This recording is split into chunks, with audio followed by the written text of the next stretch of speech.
Should Aloy have had romance options in Horizon Forbidden West? I have seen some good arguments for and against this notion. But what would romance options have done for the story? And what would it mean for the third game?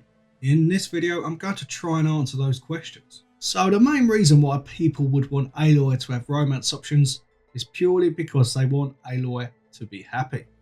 Which is understandable, Aloy being a much loved character she is. Some people also see it as a fun thing to do in games, but is that enough of a reason? Now, we've played as her for 2 games now and she has carried the burden of saving the world the majority of the time, until she realised that she needed Aloy to help her in Forbidden West. So now she's not an outcast anymore and she has friends she can rely on, meaning she's not alone. But there is still an urge from fans to want her in a romantic relationship, with many people calling for one with Cthulhu, for example. How are you holding up? I saw you fly on the wings of the Ten, and paralyze Regala's army with lightning. I would say that I am inspired. Thank you, I guess. It is I who should be thanking you. All that remains is to follow you to the end, whatever that will be. We're lucky to have you on our side. Now let's look at a couple of RPGs in Assassin's Creed Odyssey and Valhalla. Both games had romance options and there were some characters that Ubisoft tried to weave into the story, but most of them were just flings. If you've played those games, ask yourself, did the romance options improve the quality of the story and the game itself? I am not so sure they did. Yes, I liked Petra in Valhalla and there were a couple of cool missions with her, but overall I felt like the romance options were there for the sake of it. And Valhalla really tried to force you to romance with a character called Randvi, someone I didn't particularly like who I rejected over and over. And even then the game tried to force Randvi on me at the end, which I happily declined. I have all I need right here, with you, with our people.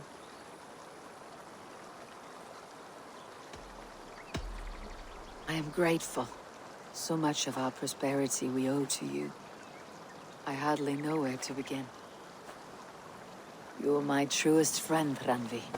My right hand. My greatest ally. Oh, friends! See, I don't think a series like Horizon needs that. Sure, all the main characters are very likeable, but if the game tried to force a romance option upon me, it would kinda cheapen it. And I wouldn't have seen the characters for who they truly were. And when you really think about it, it would have caused inconsistencies in the story. Because if Aloy was with someone, she would act differently around them.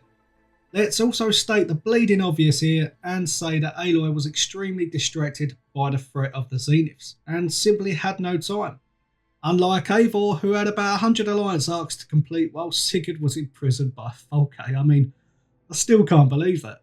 So it would have been a bit strange if Aloy kept meeting up with someone in the basement. Sure, Varl and Zoe made time, but they were mainly at the base and Aloy was, well, everywhere. She even says to Varl at one point that she had no advice for him. How do people do this? How do I know if the next thing I say won't blow up in my face? What if an apology is not enough next time? You give her a stuffed animal? You're the worst. You know that? What makes you think I know anything about any of this? You're on your own. Aloy has never shown any interest in anyone, especially in this dude, Sun King of Ard, the creep. Anyway, from a story perspective, it wouldn't have worked and would have reduced the quality of the game. I really do believe that. It would have also caused issues with the third game. Because if there were romance options in Forbidden West, then the player would have wanted to carry on with that romance and Guerrilla Games would have had to create multiple paths. And Horizon is no Detroit Become Human, is it? There are so many qualities about both Horizon games, great storytelling and world building being right at the top. Introducing romance options would have unnecessarily complicated both of those and it just wasn't needed. Like I said at the top, I understand fans wanting Aloy to be happy. And adding to that, I understand the connection fans have with other characters like Erend, Cthulhu and Alva. Nope.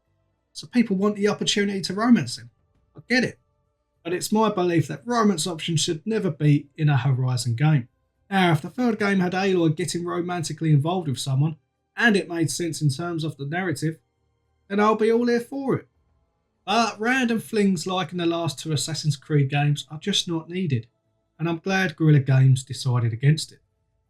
Thank you for watching, like and sub for more videos like this one, and I will see you very soon.